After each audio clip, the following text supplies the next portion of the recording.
let's get back to the Q&A. All my presenters available. Before we even go back to, rather before we go back, we go to the Q&A from the presenters. I have a few maybe sort of clarifications or questions I want to ask my my panelists. And first, before I forget, I think I have one or two burning issues that I want to raise with you. You talked about e-commerce not working structurally in comparison to possibly the the first world, and you specifically mentioned Amazon. Mm-hmm.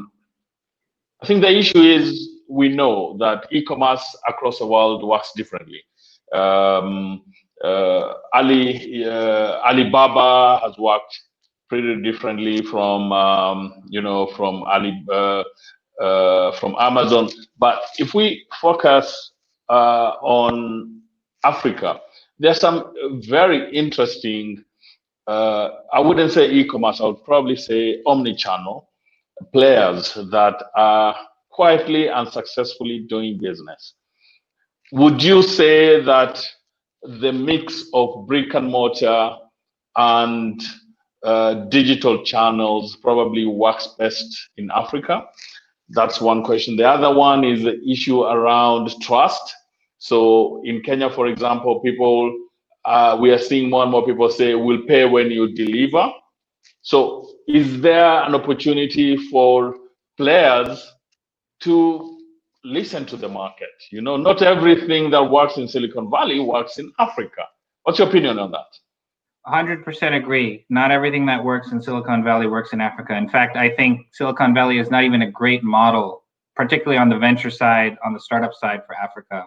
I think they take and even Silicon Valley model is not even working for Silicon Valley anymore. If you look at Uber, if you look at some of these companies, they're not growing the way that they expected to grow. I think there was an unrealistic expectation created by Facebook, Google, some of these companies. So I would say from the African perspective, yes, my thinking is you need to attack it from multiple sides in Africa. So one, you need to bring the manufacturer and the consumer together in the right way. I think one of the mistakes of copying the Amazon model in Africa is it's very, very consumer focused, almost exclusively consumer focused.